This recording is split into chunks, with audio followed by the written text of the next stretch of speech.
మాట్లాడాల్సిందిగా కోరుతున్నాను.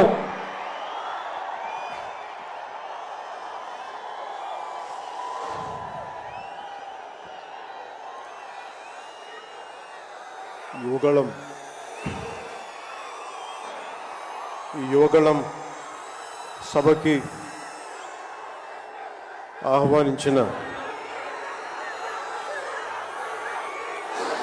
జాతీయ అధ్యక్షులు కింజరాపు అచ్చెన్నాయుడు గారికి, రాష్ట్ర తెలుగుదేశం అధ్యక్షులు కింజరాపు అచ్చెన్నాయుడు గారికి, తెలుగుదేశం జాతీయ అధ్యక్షులు శ్రీ నారా చంద్రబాబు నాయుడు గారికి, యువ నాయకులు, తెలుగుదేశంని ముందు తరంకి నడిపిస్తున్న యువ నాయకులు శ్రీ నారా లోకేష్ గారికి, వేదిక పైనున్న తెలుగుదేశం పెద్దలకి, తెలుగు మహిళలకి, తెలుగుదేశం కార్యకర్తలకి, తెలుగుదేశం నాయకులందరికీ పేరు పేరున నా హృదయపూర్వక నమస్కారం. ఈ వేదిక పైన ఉన్న జనసేన నాయకులకి, పిఐసి చైర్మన్ నాదెండ్ల మనోహర్ గారికి, ఇక్కడికి వచ్చేసిన జన సైనికులకి, సభకు మద్దతుగా వచ్చిన వీర మహిళలకి నా హృదయపూర్వక నమస్కారం. మా సోదరులు, సోదర సమానులు శ్రీ నందమూరి బాలకృష్ణ గారికి నా ప్రత్యేక నమస్కారం. ఈ సభని, యువగళాన్ని సభ ఇలా జరుగుతుంది, నన్ను ఆహ్వానించాలని ప్రతిపాదన వచ్చినప్పుడు నేను నాదెండ్ల మనోహర్ గారికి ఒకటి చెప్పాను. 220 రోజుల పైచిలుకు పాదయాత్ర చేసి 3000 కిలోమీటర్ల పైగా నడిచి 97 నియోజకవర్గాలు ప్రత్యక్షంగా అక్కడున్న ప్రజల కష్టాలన్నీ, సాధక బాధలు తెలుసుకొని, ఇది లోకేష్ గారి రోజు, ఇది ఆయన రోజున ప్రత్యేకించి ఆయనే ఉండాలి తప్ప ఇంకా వేదిక పైన నేను ఉండడం సబబా అంటే కాదు, మీరు ఖచ్చితంగా ఉండాలి అని లోకేష్ గారు మనస్ఫూర్తిగా నన్ను ఆహ్వానిస్తే 4 దశాబ్దాల సుదీర్ఘ అనుభవంతో ముఖ్యమంత్రిగా, ప్రతిపక్ష నాయకులుగా శ్రీ నారా చంద్రబాబు నాయుడు గారు ఆహ్వానం మేరకు మనస్ఫూర్తిగా నేను ఈ ఆహ్వానాన్ని మన్నించి ఇక్కడికి వచ్చాను. పాదయాత్ర జగన్ గారి పాదయాత్ర లాంటిది కాదు, ఇది బొగ్గలు నిమిరే పాదయాత్ర కాదు, ఇది కష్టాలు తెలుసుకున్న పాదయాత్ర, మాటలతో ఉన్న పాదయాత్ర కాదు, చేతలతోటి చూపించే పాదయాత్ర. అలాంటి పాదయాత్రని చేసిన లోకేష్ గారికి మనస్ఫూర్తిగా నా ధన్యవాదాలు తెలుపుకుంటా ఉన్నాను. ఒకసారి నాకు పాదయాత్ర చేస్తున్నప్పుడు చాలా అసూయ ఉంటుంది. నేను నడుద్దామంటే నాకు నడవనిచ్చే పరిస్థితి ఉండదు. పాదయాత్ర వల్ల చాలా అనుభవాలు ఎదురవుతాయి, చాలా మందితో సాధక బాధలు తెలుసుకోవచ్చు, కష్ట సుఖాలు పంచుకోవచ్చు. అలాంటి అవకాశం నాకు లేనందుకు ఈరోజు నాకు చాలా బాధగా. అలాంటి నాకు రాని అవకాశాన్ని లోకేష్ గారు దిగ్విజయంగా చేయటం, పూర్తి చేయడం నాకు చాలా ఆనందంగా ఉంది. మన ఆంధ్రప్రదేశ్ స్ఫూర్తి భారతదేశానికి చాలా కీలకమైనది. ఈ రోజున భాషా ప్రయుక్త రాష్ట్రాలు ఏర్పడ్డాయి అంటే పుట్టి శ్రీరాములు గారి బలిదానం, త్యాగ ఫలితం. ఆయన స్ఫూర్తి వల్ల ఈ రోజున మనకి భాషా ప్రయుక్త రాష్ట్రాలు ఏర్పడ్డాయి. సో భారతదేశానికి మనం చాలా స్ఫూర్తినిచ్చిన నేల ఇది. అలాగే ఐఏఎస్లు ఐపీఎస్లు ఉమ్మడి ఆంధ్రప్రదేశ్కి రావాలని ఉవ్విళ్ళూరేవారు. ఈ ఐఏఎస్ అకాడమీల్లో, నైనిటాల్లో ఉండే అకాడమీస్లో ప్రతి ఐఏఎస్ అధికారి చెప్పేది ఆంధ్రప్రదేశ్ ఒక మోడల్ స్టేట్, అది అక్కడికి వెళ్ళాలి. ఈ రోజున అలాంటి ఆంధ్రప్రదేశ్ ఎందుకు వెళ్ళకూడదో ఆ మోడల్ కింద అయిపోయింది ఈ జగన్ గారి నాయకత్వంలో. నేను చంద్రబాబు గారు జైల్లో అన్యాయంగా పెట్టినప్పుడు నాకు చాలా బాధ కలిగింది.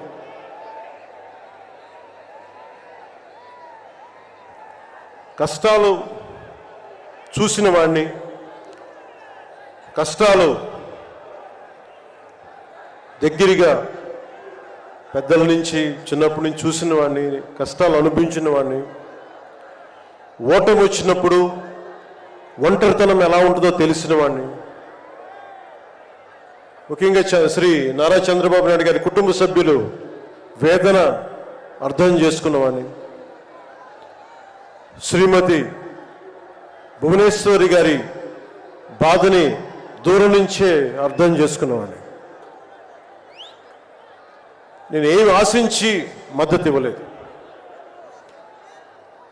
మనిషి కష్టాల్లో ఉన్నప్పుడు నా వంతు సాయంగా ఉండాలి అని చెప్పి బయటికి వచ్చి రాజమండ్రి జైలు వారిని మాట్లాడి ఇన్ని దశాబ్దాలు సుదీర్ఘ రాజకీయ అనుభవంతో జాతీయ స్థాయిలో ఎన్డీఏ లాంటి దీనికి పక్షానికి చాలా కీలకమైన బాధ్యతలు వహించిన వ్యక్తి, ఆయన్ని జైల్లోకి అన్యాయంగా పెట్టడం చాలా చాలా బాధ కలిగించింది. కాంగ్రెస్ నాయకులు చేసిన తప్పుకి సోనియా గాంధీ గారు పెట్టారు జగన్ గారిని జైల్లో. ఆ కక్ష చంద్రబాబు గారి మీద చూపించడం చాలా అవివేకం. ఇలాంటి పరిస్థితుల్లో రాష్ట్ర విభజన జరిగినప్పటి నుంచి 2014 నుంచి విభజన జరిగినప్పటి నుంచి ఈ రోజున హైదరాబాద్ రాజధాని ఆంధ్రప్రదేశ్కి తెలంగాణకి ఉమ్మడిగా అభివృద్ధి చేసిన రాజధాని. మనకి రాజధాని లేకుండా విభజన జరిగి సరైన పంపకాలు లేకుండా విభజన జరిగి ఇలాంటి కష్ట సమయాల్లో నేను ఆ రోజున తెలుగుదేశం పార్టీ, భారతీయ జనతా పార్టీకి సంయుక్తంగా నేను పోటీని విరమించుకొని మరీ మద్దతు ఇచ్చాను. దానికి కారణం కూడా ఒక దశాబ్దం పాటు ఒక పార్టీని నడపాలి అంటే చాలా బలమైన అనుభవం ఉండాలి. కూర్చొని అనుభవంతో భవిష్యత్తులో పార్టీ చాలా అవసరం అని చెప్పి నేను ఒక దశాబ్ద కాలం పాటు ప్రత్యక్ష రాజకీయాల్లో ఉందాం అని ఆలోచించి ఆ రోజున తెలుగుదేశం పార్టీకి మద్దతు తెలిపాం. ప్రభుత్వం వచ్చింది ఆ రోజున. దురదృష్టవశాత్తు చిన్న అభిప్రాయ భేదాలు కావచ్చు, కమ్యూనికేషన్ గ్యాప్ వల్ల కావచ్చు 2019లో అది ముందుకు తీసుకెళ్ళలేకపోయాం. ఆ తీసుకెళ్ళలేని లోటు, దాని తాలూకు రియాక్షన్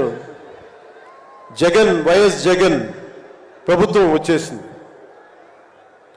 నేను ఏ రోజున కూడా ఒక దశాబ్దం కాలం పాటు చాలా సుదీర్ఘమైన అనుభోగిలో రాజకీయాలకు ఈ ఆంధ్రప్రదేశ్కి కావాలి, నా వంతు కృషి నేను మద్దతు ఇద్దామని ఆ ప్రయత్నంలో మనం మిస్ అయ్యాం. దాన్ని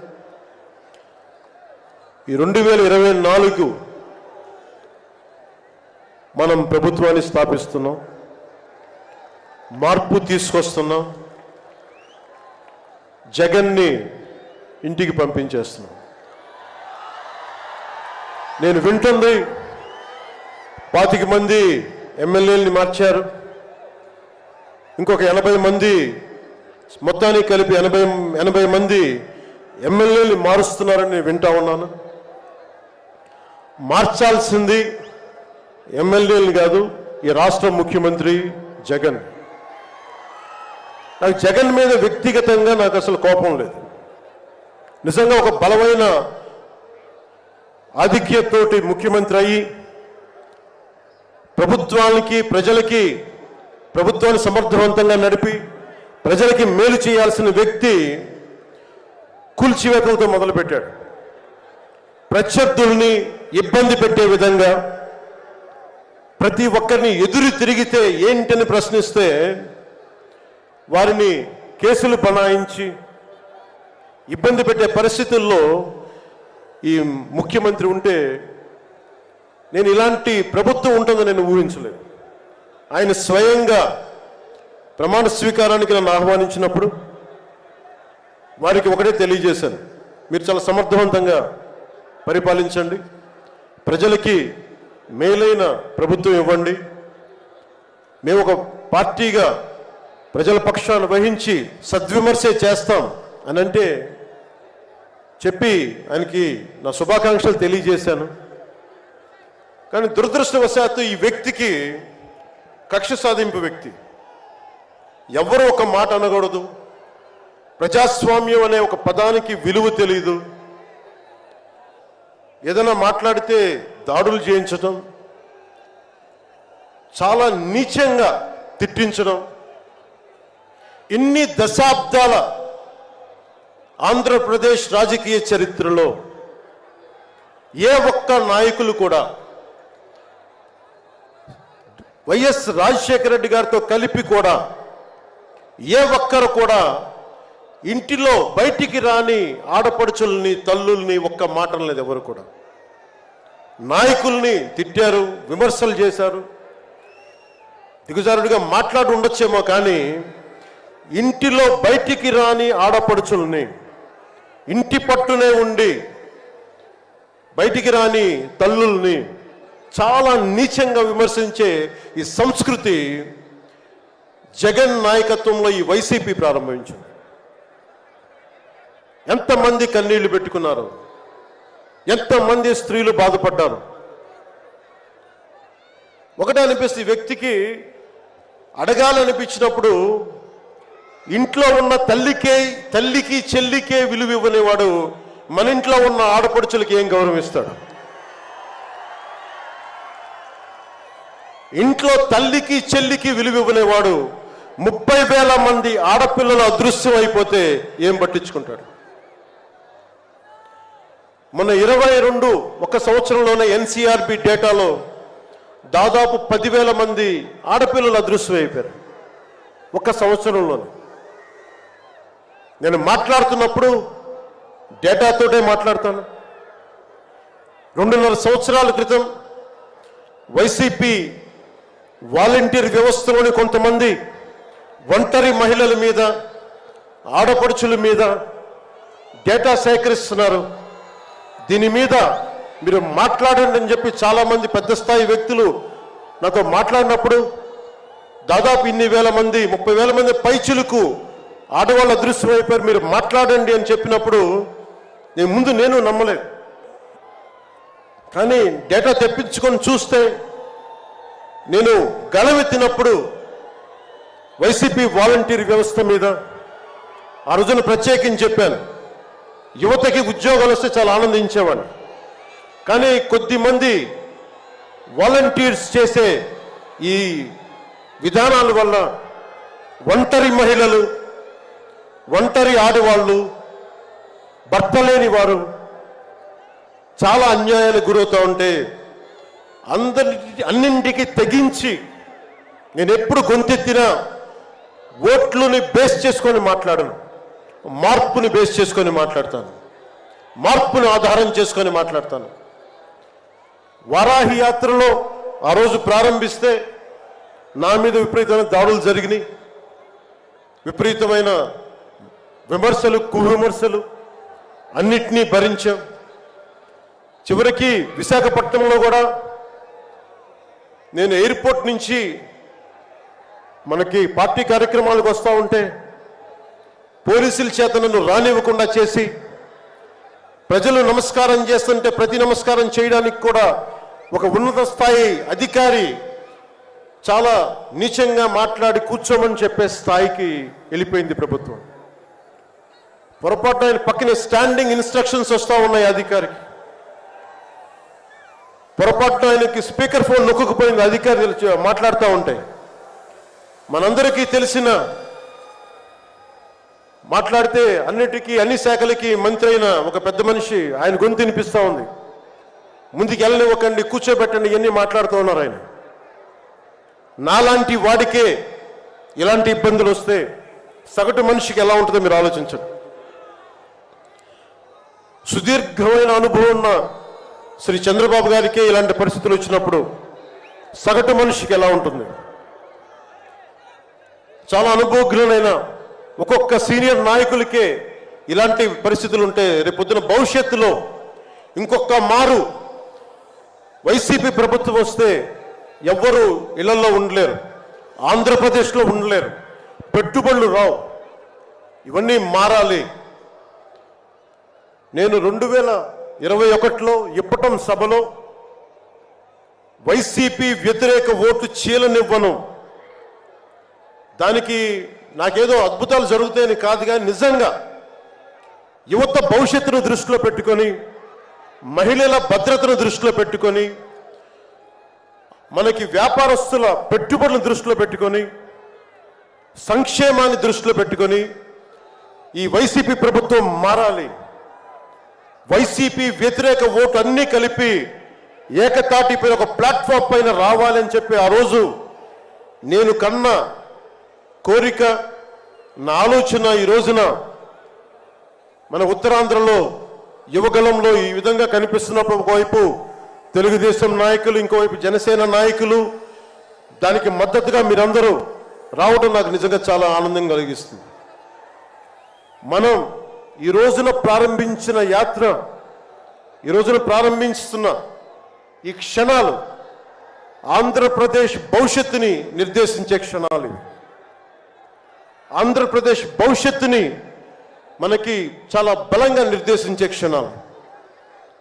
ఈ రోజున నేను భారతీయ జనతా పార్టీ, నరేంద్ర మోదీ గారి నాయకత్వంలోని భారతీయ జనతా పార్టీ అలయన్స్లో ఉండి కూడా అందరూ అనుకుంటా ఉన్నారు, ఎలాగ మాట్లాడావు, మోసం చేసావు భారతీయ జనతా పార్టీ. చాలామంది కొంతమంది మాట్లాడుతూ ఉంటే వైసీపీ నాయకులు, వారందరికీ నేను సభాముఖంగా తెలియజేస్తున్నాను,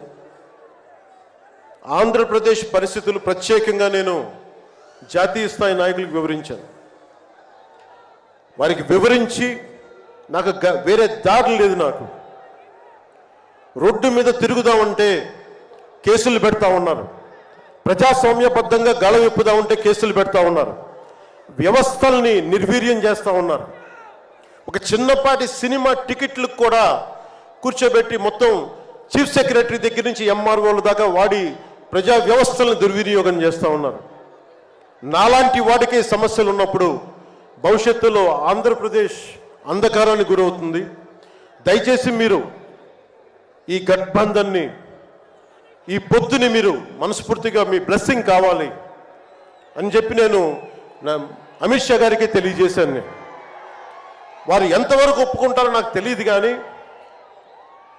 నా మొదటి ఆఖరి ప్రయత్నం కూడా ఆంధ్రప్రదేశ్ భవిష్యత్తు బాగుండాలి అంటే ఎక్కడి నుంచి మనుషులు రారు, మన భవిష్యత్తుని మనమే నిర్మించుకోవాలి, మనమే కొట్లాడాలి. అలాంటి ఆంధ్రప్రదేశ్ భవిష్యత్తుకి వైసీపీకి నాయకులు అందరని చెప్పట్లేదు, కానీ గూండాగర్దీ చేసేవాళ్ళు, క్యారెక్టర్ అసాసినేషన్ చేసేవాళ్ళు, ఆడపడుచుల్ని అగౌరవపరిచేవాళ్ళు, వీరందరికీ సభాముఖంగా చెప్తున్నాం, ఇది ఈ రోజున మేము ఎన్నికల పొత్తు చాలా కీలకమైంది. మనం కనుక ఈ పొత్తు పెట్టుకోకపోతే భవిష్యత్తులో రోడ్ల మీదకి వచ్చి కర్రలు కత్తులు పట్టుకొని వైసీపీ గూండాలతో కొట్లాడాల్సి వస్తుంది. నేను కేంద్రంలో ఇదే చెప్పాను.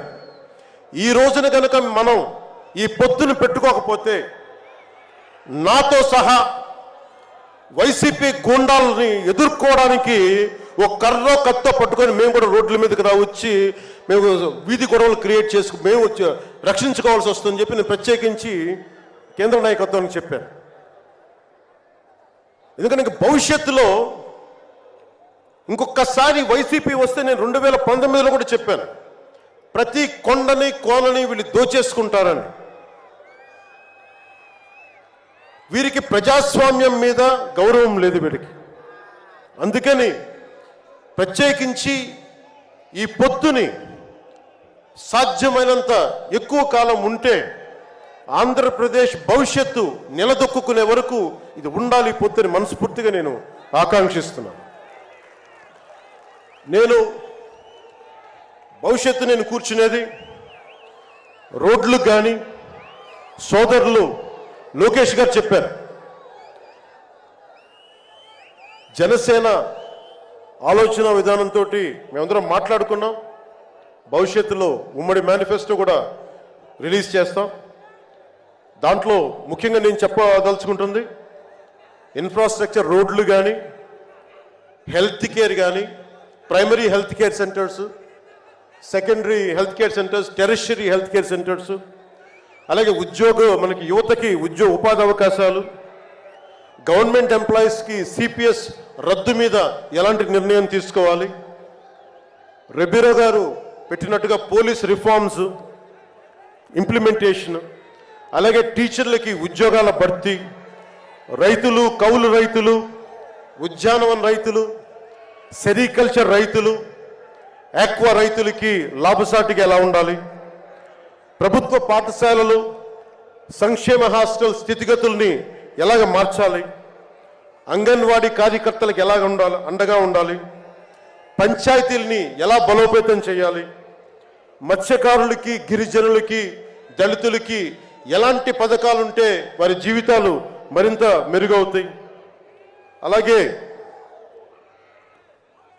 చేనేత కార్మికులకి ఎంత అండగా ఉండాలి, వైద్యం అందుబాటులోకి ఎలా తీసుకురావాలి, సంఖ్యాబలం లేని బీసీ కులాలకి ఎంత అండగా ఉండాలి, వీటన్నిటి మీద చాలా లోతైన ఒక ఎక్సర్సైజ్ చేస్తూ ఉన్నాం.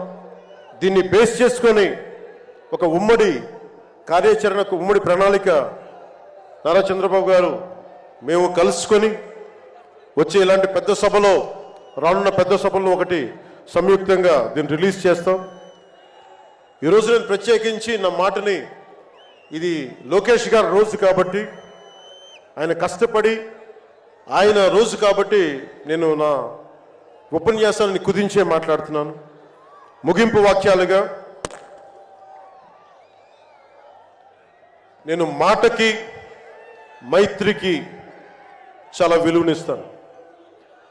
కష్టాలు వస్తే ఒంటరితనం ఎలా ఉంటుందో అనుభవం ఉన్నవాడిని. తెలుగుదేశం ఆది నాయకులు కొండంత కష్టంతో ఉన్నప్పుడు వారు, వారి కుటుంబం, వారి పార్టీ కార్యకర్తలు, వారి పార్టీ నాయకులు మీరు కొండంత కష్టంలో ఉన్నప్పుడు నేను అర్థం చేసుకున్నవాడిని.